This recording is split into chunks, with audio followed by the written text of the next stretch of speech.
Hey Pee Wee homies, J-War here with another video. So we got a mirror finally, farmed out the mirror. Took about, what was it, 10 days or so since the league start.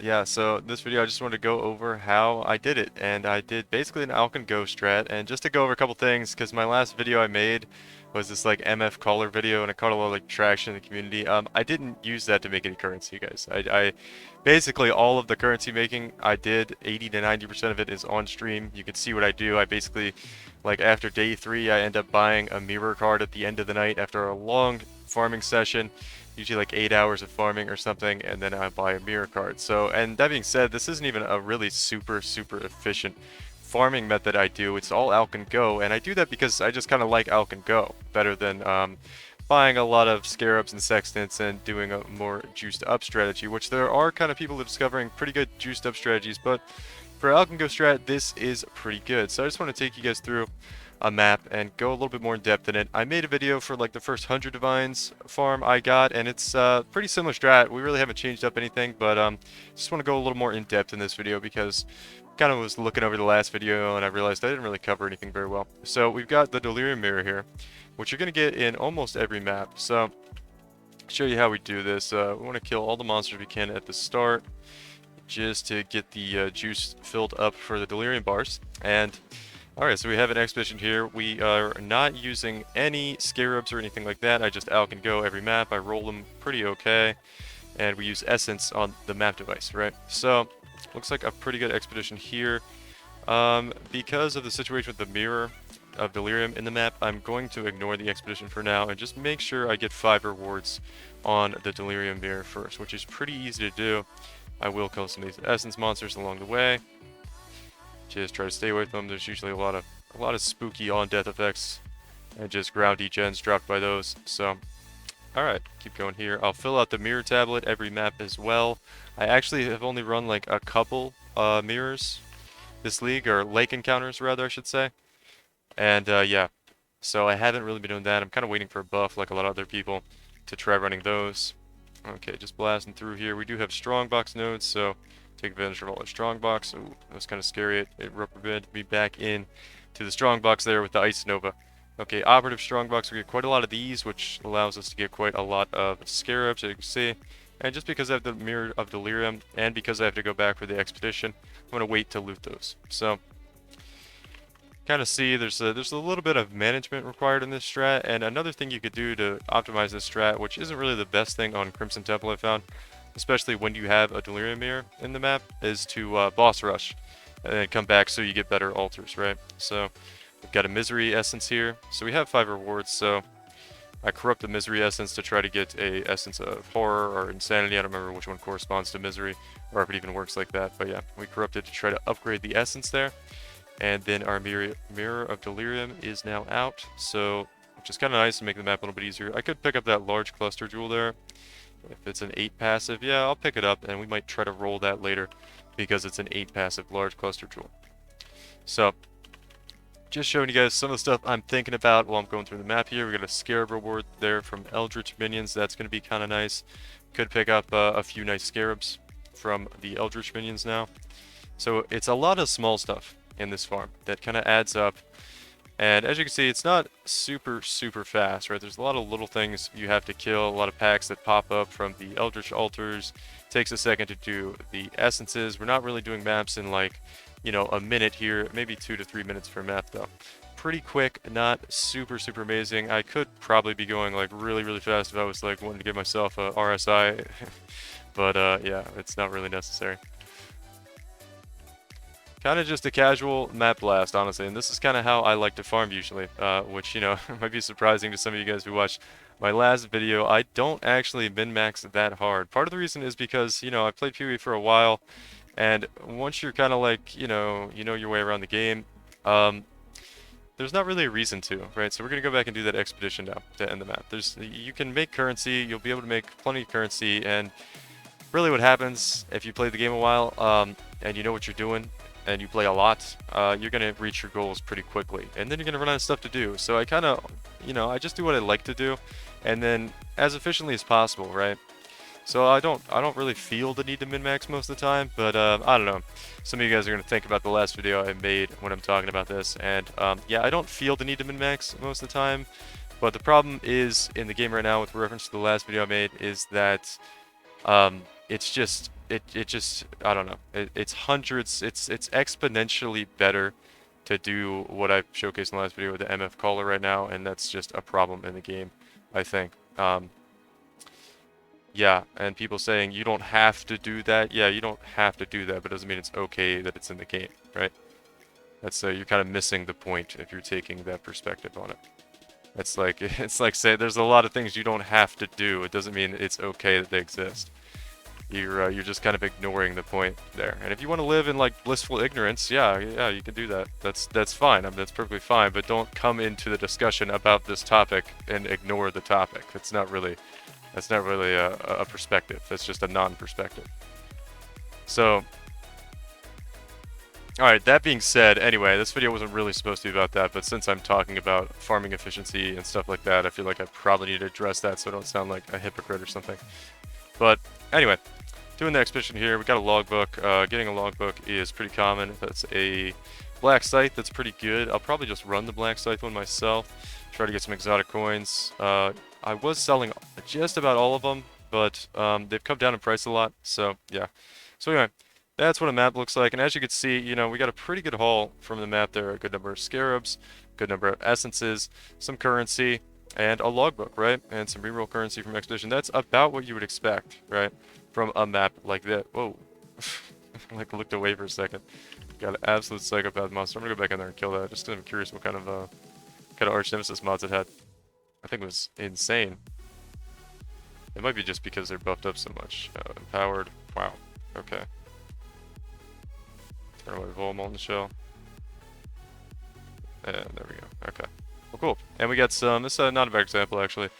We got some fractured items as well, which oftentimes are not very good, but every now and then you get a pretty good one. Nothing really good there. Okay.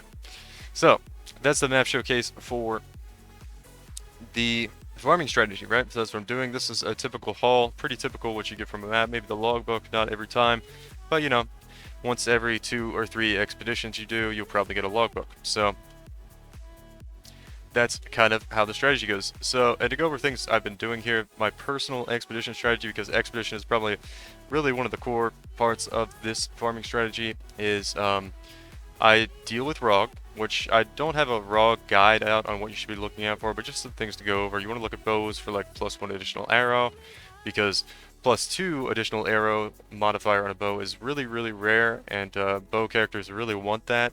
And with ROG, the way you can upgrade the tier of modifiers, you can very easily turn a +1 arrow into a +2 additional arrow mod. So that's really good to look for from ROG.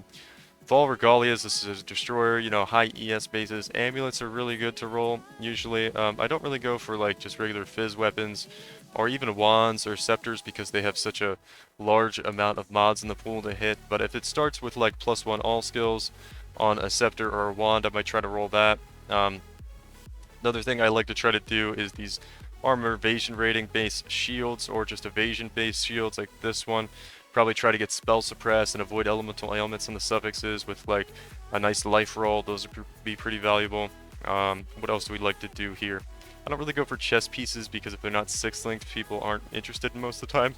Excuse me. Okay, and then what else do we like to do here at ROG? Boots can be pretty nice, and amulets, like I already said, are pretty good things there. Wands, I kind of glance over wands. That's actually, I thought it was a wand. It's a Chris. Pretty okay there. And then what else? Yeah, helmets are okay. Evasion, really evasion rating to try to get spell suppress rolls on stuff, because those can be pretty hard to craft, and with ROG they can be a lot easier. So that's just kind of a quick rundown of some of the stuff I would do with ROG. And I would definitely do ROG, and I'd spend all my exotic coins at Tujin, right? And then we'd spend a lot of our scrap metals and artifacts here at ROG, and then I sell all my burial medallions just as burial medallions. I don't re-roll them, and then I'll use my Danig currency to re-roll into ROG currency, basically, which I think is Grand Order, I think. Yeah, it should be Grand Order, right? And then Broken Circle is the Druids for Gwenin, and then sometimes you'll need some for for Tujin as well. You'll need some reroll currency for Tujin, so you convert your Danig into Tujin. And then I also just sell my Gwenin stuff, and don't really worry about it too much. I have a little bit there, but yeah. I don't really care about the Gwenin artifacts. I don't try to convert those or anything. We kind of just leave them how they are. So a little bit of a loss there, but it's a pretty efficient way of dealing with Expedition. So that's what I do with Expedition. Just take a look at my Atlas passive tree. This hasn't really changed much at all, or maybe not one bit since the last time. The one thing I did is I took off Singular Focus. Now, this was for a couple reasons. I wanted to get more just general map drops because selling maps in bulk is okay. And I wasn't really getting bulk maps, and I'm still not with an Alchemist strategy. You don't drop a ton of maps, but I wanted to open up the pool a little bit more, and also really just for Guardian and Conqueror map drops from the bosses. I noticed, you know, a little bit of increase there, and it can be a somewhat sizable income stream there with some extra Guardian maps and Conqueror maps from the map bosses. So we did that, and what else did we do? I'll just show you guys the tree in general here. We have Strongbox, which you could swap out Strongbox. This would be the thing I would drop to try out other things. We won't try out other things. I think I went over this in the other video, but yeah, you can drop Strongbox for like Legion. Be pretty good, depending on the map you're doing. I probably wouldn't do that on Crimson Temple, but you can. It's not the worst map for Legion. It's just you get some awkward spawns sometimes. I still have the maps found, Shaping the Skies and Shaping the Mountains here, because I feel like I don't get enough map sustain without those this league. So I leave those on. We block everything except Delirium, a Mirror over here, and then, actually it's over here, and then Expedition over here. Blocking everything else. Obviously we can do Legion, you want to unblock Legion. And then we have all the Expedition nodes except for Explosive Placement Range and Vendor Refresh rerolls. Have all of them here, except that one. We don't really care too much about extra artifacts, and down here. Right, and then we just have all the Essence nodes and a couple more Strongbox nodes in the middles here, as well as the Altar nodes. Now, another thing you could do is I'm thinking about speccing into this for double progress towards encountering Eater of Worlds, because a lot of the stuff we're farming has been dropping in price, except for Screaming Invitations. And you can see I have quite a lot here. So these are getting up towards half a divine, basically. Really close to half a divine. They're going to probably keep going up as Ashes of the Stars, really high demand amulet. That's a basic rundown of the strategy here. Kind of showed you guys a map showcase, and really what it comes down to is a lot of small stuff. You're selling a lot of small stuff, and you know, I use ROG to craft some items. I've got some pretty nice items in here to sell. We've got some boots, 200 ES boots with Chaos Res, 204 ES boots with Tier 2 Intelligence and really nice Cold Res, Tier 1 and 30 move speed. We've got a 109% spell damage, 300 ES Titanium Spirit Shield here. And, you know, Spell Suppress, Tier 1 life, double suffixes with rarity, or double res suffixes with rarity. We crafted a lot of the stuff at ROG, so that's kind of the stuff I crafted at ROG, right? We get one of these two additional arrow bows here, which this one's a little bit awkward because it rolled like T1 chaos damage and then 2 like OK LE damage rolls, so it's a little bit awkward, but I don't know, I'm seeing it for sell. Nobody's really too interested in it right now. But that's just an example of how you get that +2 additional arrow suffix from ROG. That's some of the stuff I crafted with ROG, so we sell those. We get a nice little like 1, 2, 3, maybe even 4 or 5 divine items from ROG, crafting like that with Expedition. Sell essences in bulk, make a good bit of money from those. And we're also collecting Delirium Orbs, which I've got quite a lot. I think this tab I checked last night is worth about 3-4 divines. So it's just a lot of stuff that's slowly adding up. And then what else? You get your Screaming Invitations, those start to add up. You get half a divine each for those. Scarabs, you'll start to get those adding up, right? Adding to the pool here. I just emptied out my Scarab tab last night, kind of to liquidate it to purchase the mirror. And then, yeah, it's a lot of small stuff that adds up, but it adds up really nicely. And it's worked really well for me. It's not really the best farming method in the game by any means, but if you want to do Alch and Go, and you want a really nice Alch and Go efficient strategy, this one's probably going to be pretty good for you. Yeah, oh, and I guess we'll go over the character real quick. Probably the next thing I'm going to do, I've been saying this for a while, but I really wanted to get this mirror farm done, and spent a lot of time doing that because, you know, I've made this video in the past for how I farm a mirror every league, so I just wanted to make sure I got that done to kind of, you know, prove that yes, I still do this, it's still possible even with all the changes, and, you know, it wasn't just some random claim I made that I wasn't able to back up, right? So we did that, that's done. I can now start focusing on some other things, and yeah, the character I've been playing is an accuracy stacking Juggernaut. It is really, really good this league. I'm going to make a guide, and we're going to talk about more about the character.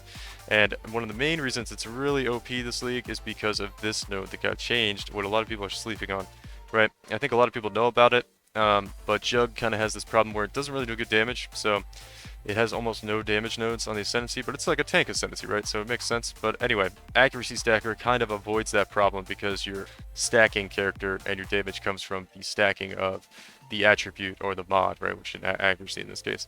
So you kind of avoid the problem of not having good damage on Juggernaut by doing this stacking type character. So that's what makes it really good, and then this node actually makes it really OP, and it allows you to not take a lot of things on the tree as you would have had to take in the past to get a better character, such as you would need a Brass Dome because you wouldn't have enough elemental damage mitigation without a Brass Dome and without, you know, a lot of armor in your chest piece, which it does feel a lot nicer to have, but you don't need it now, right? You'd also want to take these nodes to get higher at the max res, right? One combination of these nodes here. So you don't need that stuff anymore just because stacking armor gets you such high elemental damage mitigation with that new Ascendancy node. So it allows you to do a lot more stuff. You have a lot more flexibility on the build. You will notice I have item rarity support 7-link chest here. I'm probably going to switch that up. I've been trying to get a little bit rarity so it doesn't feel so bad if I accidentally kill one of these you know, god-touched monsters, the Pantheon mod monsters, and I don't get as much as I would get without some MF gear on. So I've been trying to mitigate that in some ways. But anyway, so yeah guys, that's how I farmed a mirror in about 10 days of the league using an Alch and Go strategy. And I really didn't juice at all. Maybe a little bit. Well, actually no, I really didn't juice at all. And by no means this is not the most premier best farming strategy in the league that you can do. You can definitely probably make more currency doing other things, but if you want to just Alch and Go, chill, and blast maps, that's kind of how I like to play. You know, this could be for you. And it's definitely very effective. You need to be pretty good at trading them, as you have to sell a lot of stuff, be comfortable doing that. And yeah, that's about it though. So alright guys, the one other thing I should mention actually is I haven't really run any mirror tablets. I don't know if I mentioned this already in the video or not. We have been saving them all up. I'm kind of waiting for one more buff, hopefully, to the lake before I run these. But yeah, we've been saving all of them up and basically doing the tablet every map as well.